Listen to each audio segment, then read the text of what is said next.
And so now we have the challenger. Miss Fani Willis joins us today. We've already done our extensive interview with the sitting DA of Fulton County, Paul Howard. And I'd like to begin with you with what seems like an obvious question. Why do you want to be the next district attorney of Fulton County? I believe that, first of all, I live in Fulton County. I've raised my daughters here. I'm a single mom. I'm concerned about all the issues that most citizens are concerned about.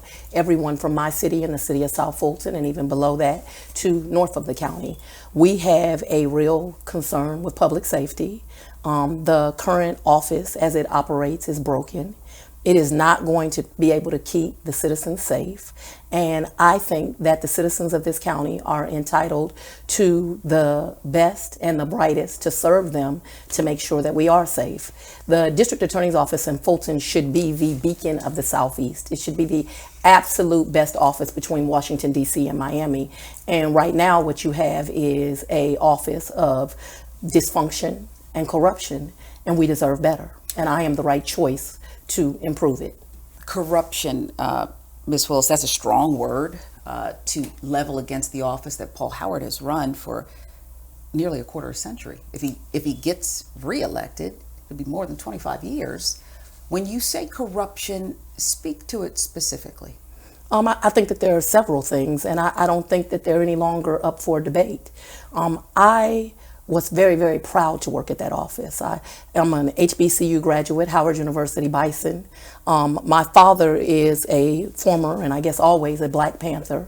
I take a lot of pride in being Black in America. One thing that I was very proud to do is to serve the first African-American district attorney of this county. I mean, there's certain things that mean things to Black people, and one of those things is our HBCUs, and another for me was to serve this district attorney.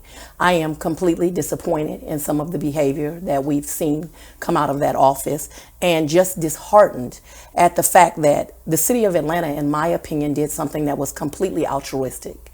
They gave $250,000 to this sitting district attorney because this is the reality.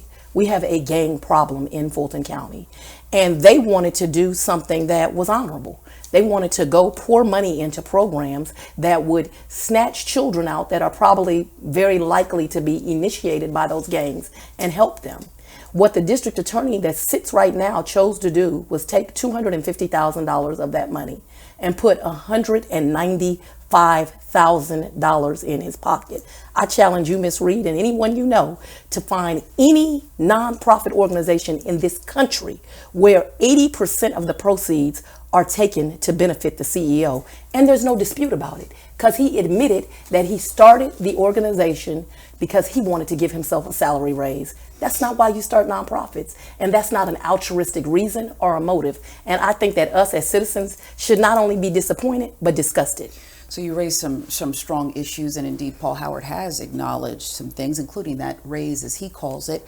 Even some who were disappointed in that move, but were there from the beginning, said, unorthodox, maybe even unethical, but it was approved. City Council did look at it, and that he did nothing wrong. That's not what they said. So we want to always make sure that the record is accurate. Correct. It was proven that they gave $250,000, but what they've been extremely clear on is they would not have signed off on it if they knew it was used to benefit the individual and not the Black and brown children it was entitled to. And so it's more than unethical. It's more than unorthodox. Let's tell illegal? It's illegal. And if you want to, we can talk about that. Okay. I do want to talk more about that. I want to talk specifically, though, about what you saw during your 16 years working directly. I mean, you were his top aide, his top lieutenant, really. What did you see in that office, and now what suddenly changed? Well, I have to tell you, just speaking of the last subject we were talking about, I have actually found it astonishing, amazing. I am surprised that he would do what we just talked about the money.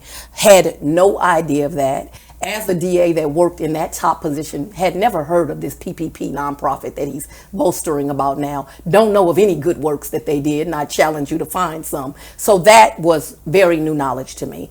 I did know that the current district attorney had broken relationships at every level of the criminal justice system. Doesn't get along with the county commissioner, doesn't get along with the sitting sheriff, doesn't get along with the police department, does not get along with the judges. But let me tell you what I knew was the most important thing. Does not manage his own staff well. High turnover.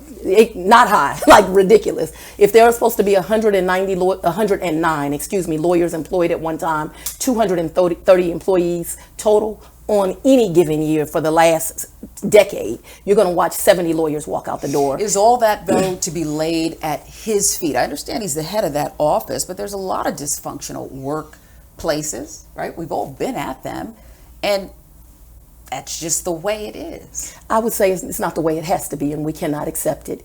And it is all laid at his feet. And I'm going to tell you why. Some people would say, oh, well, they're DAs. They're just trying to get their public service. They want to go on and they want to work at these big firms.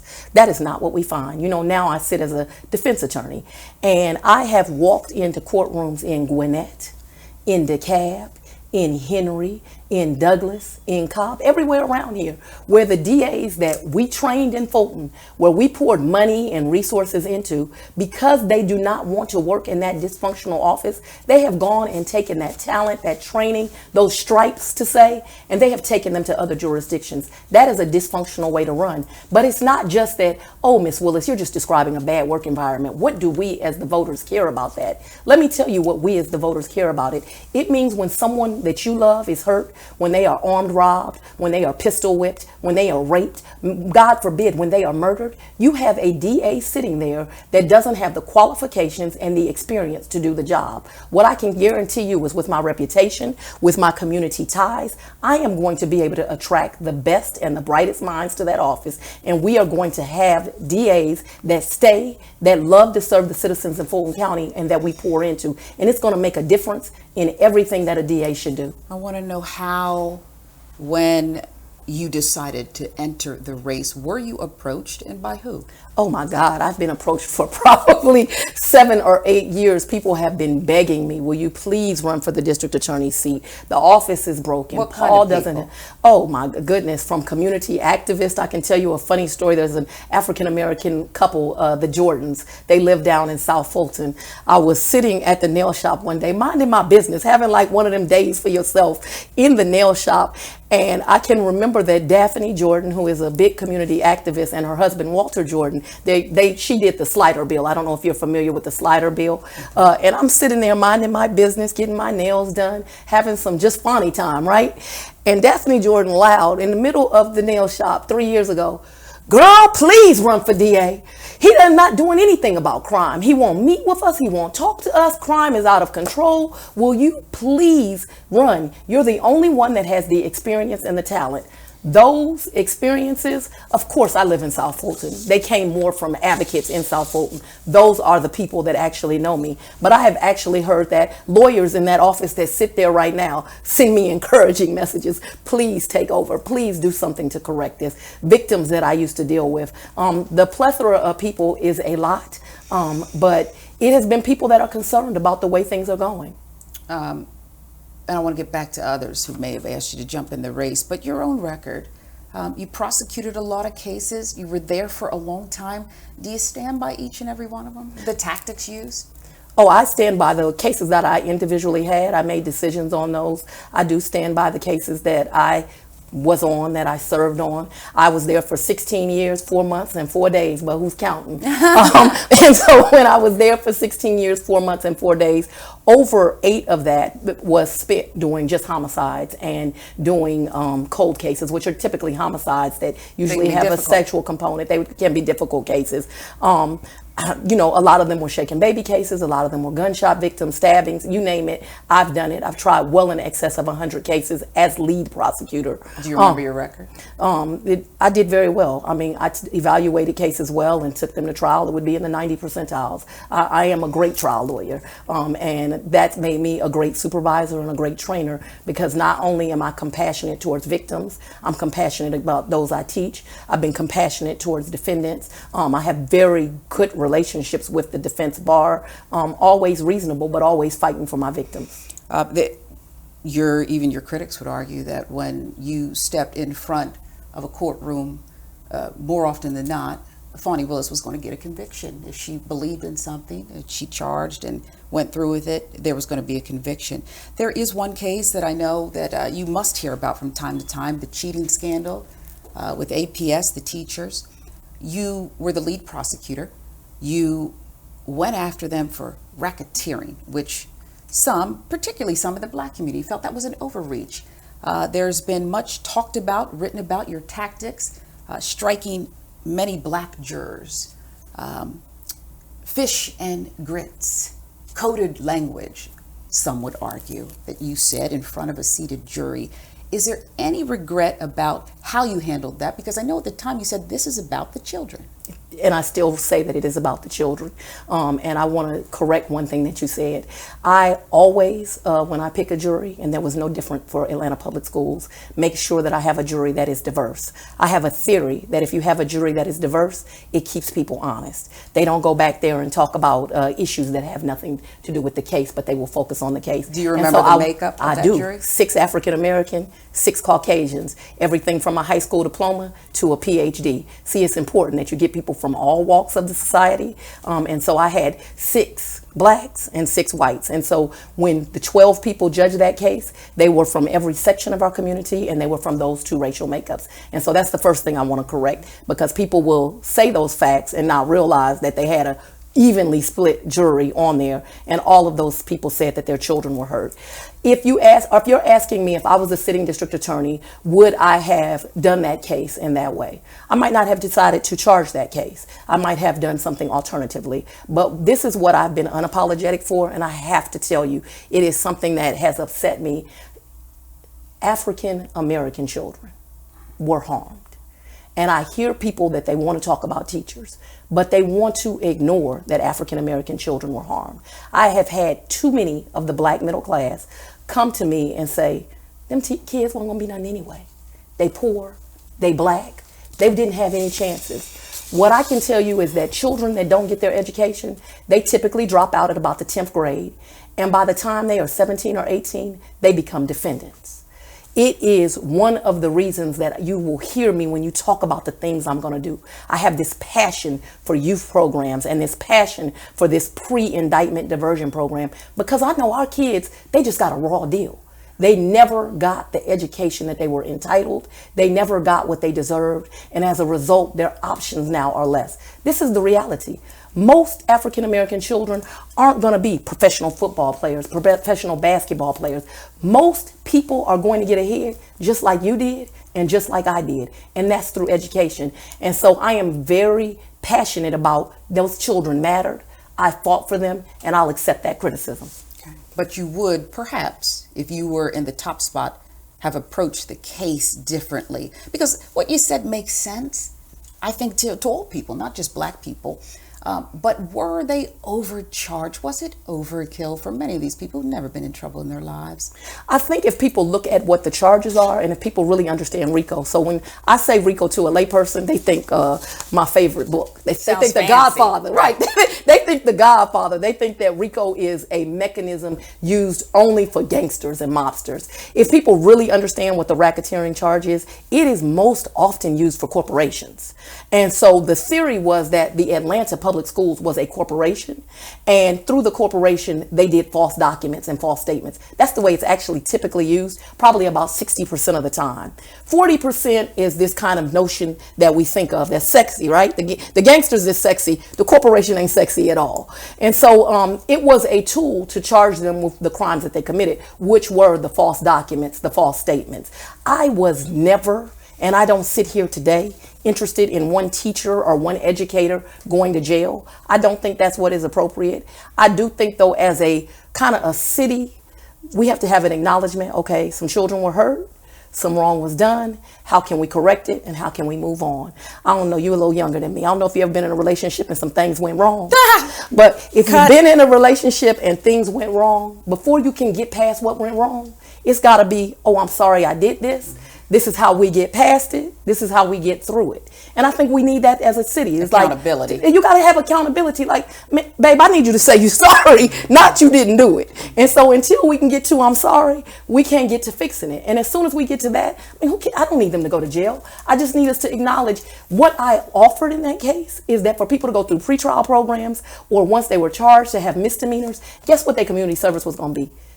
Give community service to get these kids on grade level. And so I would want something that you got to give back to who we hurt. And who we hurt in this is poor children. I am the person that went and sat on the couches of these mothers that did not have your education. They did not have my education. And they knew that they had been done wrong, but they didn't know I was their only resource to fight for them. So, I mean, if they criticize me for loving black and brown children, I got an undying love for black people, and I got an undying love for black children. Fish and grits, can you acknowledge the saying that in front of the jury? There was no evidence that there was fish and grits served? There was absolutely evidence. Was it coded? I don't think it was coded at all. I think that's what actually happened. That was evidence. I don't think it was coded at all. I think if what you're talking about, for those viewers, most gonna know what it is, but they were actually taking the test out the building, going home on the weekends, having kind of like a fish and grits and changing answers. And the statistician will tell you it would take like 10 universes to get to the amount of wrong to right answers that were changed. And so it wasn't coded language. It wasn't meant to be racist. I didn't know that fish and grits to me sounds Southern. It doesn't sound black. I didn't even know people had taken that in that way, but not coded at all, factual. Paul Howard has his critics, you among them, of course, but he does have some accomplishments after 23 years in office, first black DA ever elected in Georgia. You acknowledge that. He led reform, creating that conviction integrity unit to review past sentences, reconsider others. 40 people he touts that he trained and they became judges. So feeders into the community, several jurisdictions. Diversity, I know there's issues with race, with gender, I should say, but diversity was something that he is very proud of in the office, including with LGBTQ and also decreasing violent crime. And you've spoken a lot to violent crime, but why shouldn't he? We do acknowledge that it has come down since he first became the district attorney in Fulton County. If we're talking about in the 90s, but if we really want to talk about crime stats and how we compare to other cities, I would tell you that those numbers aren't completely accurate as to where we stand with other cities. And I have some stats here if you want to talk about them. You brought your folders, but why shouldn't he, in a nutshell, if I ticked off those accomplishments, why shouldn't he get another term? Because first of all, this office is not about Paul L. Howard Jr. This office is not about Fani Willis. This office is about the people of Fulton County. And the people of Fulton County deserve the very best. She's sitting here with you today. She is the person that is going to actually bring programs that, instead of indicting thousands of black and brown young men, thousands of people in general, we're going to put them in programs and change their lives. Because you're sitting in front of someone that is actually going to deal with these repeat offenders. Because you're sitting with someone today that actually wants to make a difference. Because they deserve a DA that won't have sex with his employees. Because they deserve a DA that won't put money in their own pocket when it should go to benefit children. Because we deserve better. It's not his office. It is the office of the people. You are unapologetically hard on him now. But I want to show you something, because this is what you said, and it wasn't that long ago. And I think we have to be honest about that too. Is what she said. I want to thank Mr. Howard. Me and him have very heated conversations sometimes, but I wouldn't work for any other DA. I would never go to another jurisdiction. What I respect most about him is he always does what he thinks is right, and he really fights for victims of crime.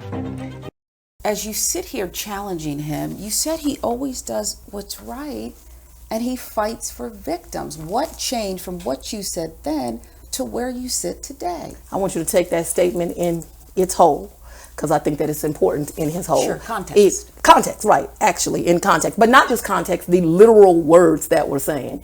Do you remember the part that says, me and him have very heated arguments? That was in the beginning. That was in the beginning, because that's the truth. I have never said that Paul Howard did not do anything good during his 24 years. What I have said is, today as we sit here unfit. One thing that I have respected about Mr. Howard is there was a time I thought that he really fought for children, despite all of the hype. Do you think Atlanta he Public doesn't fight Schools. for children now? I think if you would steal from black and brown children, that you don't have children at the center of what you're trying to do. I think it makes you unqualified. I believe it makes you unfit. Let's talk more about money. You know what's being whispered and shouted, frankly, by your opponent and others. You are in the pocket of the police union. They gave you money. One of the officers charged in the Rayshard Brooks case donated $1,000 plus to your campaign. I want to know how much money you've gotten from the police union, because we know that that can come in various forms. And I want to know why you took it. All right. So let's talk about that, okay? The first thing is, let's talk about the officer, because that's, I think, the easiest thing, and I want to deal with it. Officer Roth. There are two attorneys on that case. You know that? Because there's two officers charged, right? One of them, Noah Pines, gave me money before Brooks ever occurred, gave me money recently. Also gave money to Christian Y. Smith. The Black Lives Matter purported candidate. Yes, the Black Lives Matter. So Noah Pines gave $250 to Christian Y. Smith, gave $500 to me, and then gave $1,000 to me. He represents Roth. That's who you're talking about. The other attorney on the case is Don Samuel. Isn't that interesting? Don Samuel gave $1,000, and you know I need my glasses, and $250 to Paul Howard. In addition to that, and I brought it for you because I always want you to know that I'm going to tell you the truth, he also ran a paid ad for Paul Howard in the Jewish Times, which would cost money. And so in essence, you have two attorneys for two officers on that case, an attorney that the other attorney actually gave more proceeds to Paul Howard than was given to me. Noah Pines would have gave to Mickey Mouse if he was running against Paul Howard. They got a long history of Noah is a defense attorney. Let me tell you this too. Over 1,500 people have given money to me. More than 85% of them are African American. Over 500 of them are attorneys, mostly defense attorneys, in comparison to probably less than 50 for him. People want to change. They know that that office is broken. So, and you asked about the police union because I want to be complete. They gave me $2,500. I think $1,500 and $1,000, or $1,000 and $1,500. But they have given me $2,500. I've raised over $340,000. I'm in the pocket of nobody but God. I am on God's journey. Nobody is going to control me. I think what you are actually hearing are cries of people that they're not concerned about who controls me. They're concerned about who's not going to control me. I won't be controlled by money. I won't be controlled by the rich and powerful. I don't even know them. All I want to do is get up, go to work, do my job, follow the evidence, and do what is right. Paul Howard wants to be known now as the great police reformer. Let's talk about the truth. The truth is he's got 125 to 130 of those public corruption cases sitting on his desk. The truth is he has 43 that are excessive force. He says the police won't cooperate. The body cams suddenly get turned off. The truth is that in 4 years, not counting these two, he's charged 2 officers. 41 sit uncharged. Let me tell you something. We don't always have DNA and video in a case. You have to have courage. What you're sitting with is a woman that has courage. I'm going to look at those cases, look at the facts, look at the evidence, and make a decision. Sometimes the decision is going to be, we're going to charge the officer. They violated the law. Sometimes the courage is going to be, ma'am, I am so sorry that your son was shot. I don't have the evidence. Or they followed the rules. This happened, and I have to clear them. But whatever the right answer is, I'm going to give it to them. Let me tell you something else I'm going to do, because we're going to have transparency when I'm the district attorney. We're going to put all 130 of them cases on the website. You being a reporter, you can call me anytime, but you won't even have to call me. You'll get to say, let me click on this case. Okay, Ms. Willis says the office received this case on this date. This case is being presented to the grand jury. This case is cleared. I'm also at grand juries when I do present cases, For those particular cases, I've committed, I am going to have a court reporter in the room so that those transcripts, after those cases are closed, can ultimately be given to the family and to citizens review boards. I'm not going to hide anything. And the truth of the matter is, I can assure you in 4 years, I'm going to likely charge many more than 2 police officers if you got 43 cases sitting on your desk. How many officers have you prosecuted? I was not in public integrity. Okay. Let's talk more about the money. Mary Norwood, has she raised money for you? She has definitely told people in her community. She does these like community newsletter things. I don't know how often she does them because I don't live in Buckhead, so I don't get them. Every now and then somebody will forward one to me. But she has definitely told people in Buckhead that Paul Howard, interestingly enough, I did not meet Mary Norwood until after I got in the race. You want to know how I met her? Daphne Jordan. After I got into the race and had qualified, Daphne Jordan introduced me to a lady named Amber Connor, who kind of has this victims group in East Atlanta, and to Mary Norwood. She said, now that you're running, they've already talked to Christian Wise Smith. I want them to meet you. I think that you're the most qualified. I want them to meet you. I met with them for about 15 minutes. She asked me, what have you done? I said, well, I've been a lawyer for 24 years. I've been a criminal defense lawyer. I have served as a sitting judge. I've tried hundreds of cases. She said, oh my God, your experience is amazing. Yes, I hope Amber will meet you and support you. Amber asked me basically those same kind of questions. They both came on and supported me. Honestly, they supported me because them, like Daphne, had attempted repeatedly to have meetings with Paul Howard about crime in their respective areas. He blew Daphne Jordan, who represents my city, South Fulton, off. He blew Amber Connor, who represents East Atlanta. He blew her off. And he blew Mary Norwood, who represents, of course, Buckhead, off. But how much money has Mary Norwood raised for you? I don't know how much money she has raised for me, but she's definitely put me in memos and things of that nature. I'd be guessing. It's not even $15,000. That's a lot of money, though, from the local race, tight race. Out of $340,000, let me tell you what raises me money. I spend 12 to 14 hours a day on the phone with somebody like him sitting right there. Call again, call again, call again. I call lawyers 9, 10, 12 times. Can you please support me? Now, I'm not saying I get them on the phone 9, 10, 12 times, but I literally, right, because they might call me for harassing. Some of them probably do say I'm harassing them, but I call people literally 12, 15 times, leaving a message call back, because I assume you ain't get my call because you would have called me back if you got it, right? So I always make the assumption that you didn't get it, and I call back again. When I say I do that 4 and 5 days a week, I hate it.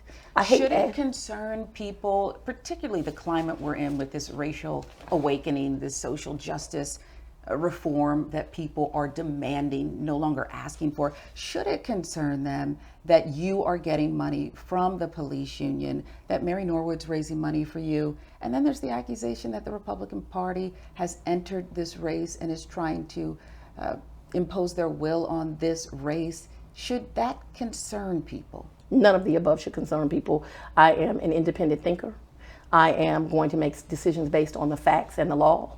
There is no one that controls me. I have a list here for you. I have over 20 elected Democratic officials who endorse me. I'm going to tell you why. They are concerned about this seat. They are concerned that us as Democrats will lose this seat. So it should not concern me. The police union never asked for anything. Ironically, I don't even know why. The day that I did the endorsement, it was put on film. Channel 2 came out, and I very clearly said, police violate the law, they're going to get charged. That was going to be one of my questions. You will prosecute absolutely, and hold accountable police. I absolutely will charge police. Elected officials violate the law, they're going to get charged. Tom Smith, your average citizen, violates the law, they're going to get charged. But one of the foundations of my candidacy is that no one will get charged without due process, and nobody will get charged without proper investigations. Let me tell you what happens now, because this is one of the main reasons I think that this office is broken. The police arrest somebody on what is probable cause. We all know in the criminal law that is the lowest standard. They've done their job. That somebody said, you know, Miss Reed did it. Miss Reed gets arrested. I've said that plenty of times. Never been arrested though, Miss Willis. Okay, but Miss Reed gets arrested in my hypothetical.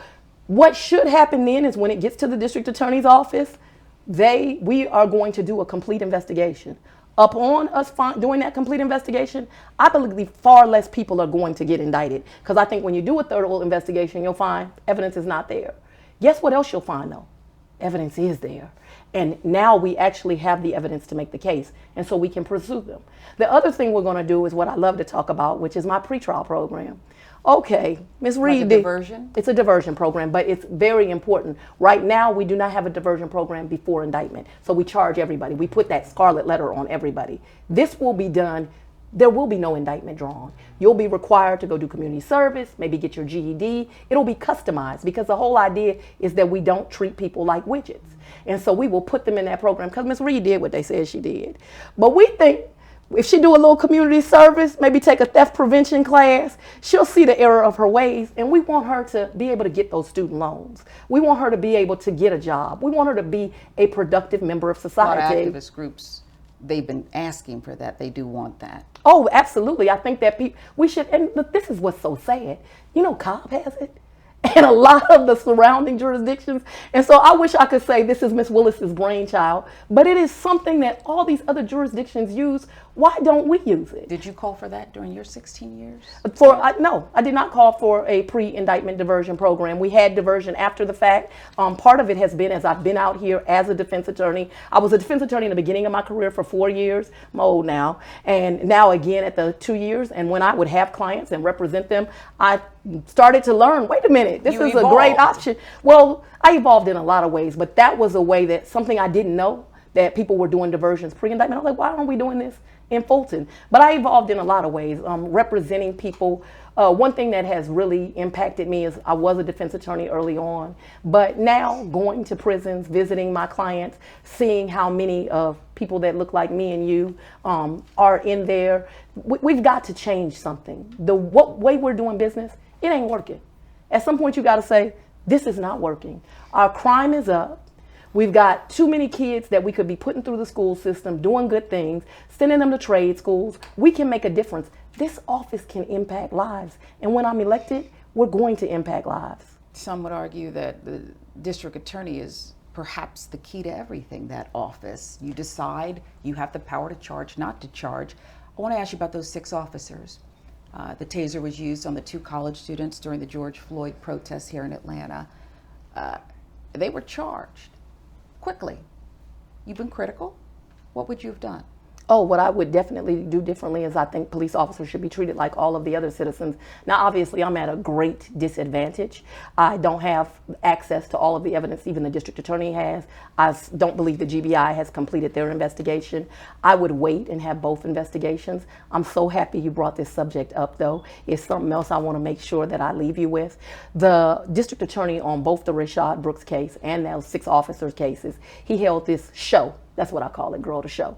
The show was this press conference he did. It is in one of those basic, I'm sure in journalism you learn some just basic things. You're not allowed to do this. He violated Rule 3.6 and 3.8, which basically says you can't disparage a defendant to the point that they can't get a fair trial. As a result of him doing that, watch what's going to happen. They're going to move to have him recused from ever being able to try that case. Worse, we'll probably have jurisdiction changed from this jurisdiction to Griffin or somewhere else. I pushed back. I asked Paul Howard, who was sitting right where you are, about that 20-minute live show. International, really, press conference. He had exhibits. He had victims present. It was so improper. And he said he was compelled to do that, not for a show, not for politics, not because he's in a tight runoff with you, but because of the climate, and people wanted and needed desperately an explanation. You should have asked him. Was you compelled on him 43? Was you compelled on Jamarian Robinson's mama, who'd been waiting since 2016? You have a child, I saw her.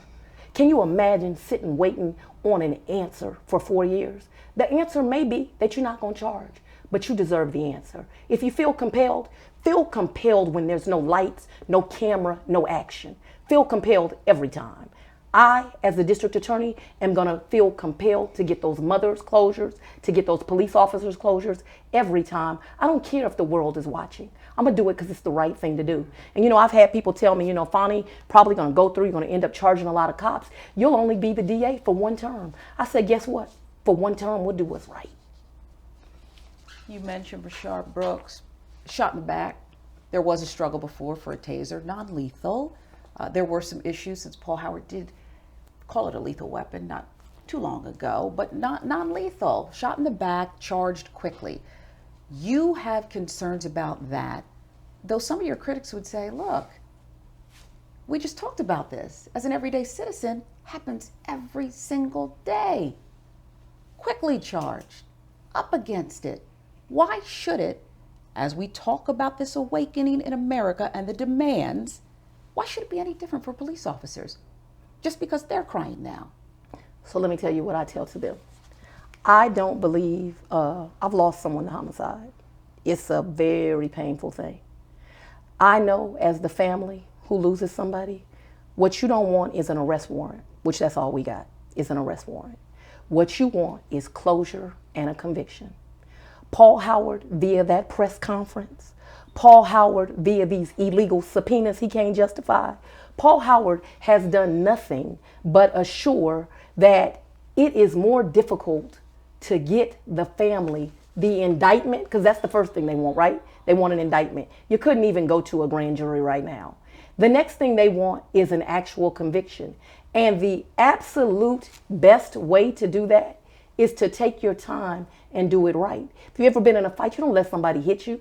Right after he does this little song and dance, ABC News runs a witness that says, oh no, I saw the officers, they were doing this, that, and the third, they was helping them, they was giving, and I said, oh my God, why had he not interviewed everybody so he could do it right, so the Brooks family and those beautiful little girls could get the justice that they want? See, I don't have a problem with charging officers. I have a problem with, my daddy would say, half doing it. I'm not going to half do it. We're going to do it correct. We're going to do it correct the first time, and we're going to ensure that people actually get the justice they deserve and they're demanding. I'm sorry, by the way, that you lost someone to homicide, because you joined so many other people who have to deal with that pain and indeed, as you indicated, not the closure that they deserve. So we know you have your daddy's vote, right? He's going to vote for you. But for other people out there who have not made up their mind, have questions about who you are, who you're aligned with, make your closing argument to them, because the runoff is coming up quickly. My closing argument to them would be that it's time that you have a district attorney with integrity. It is time that our community get real programs that they deserve, that can really get the youth and even older people that make a mistake back into society, and that we don't just charge people like widgets. It is time for a change. Paul Howard is set in that seat for 24 years. He is not going to do anything different.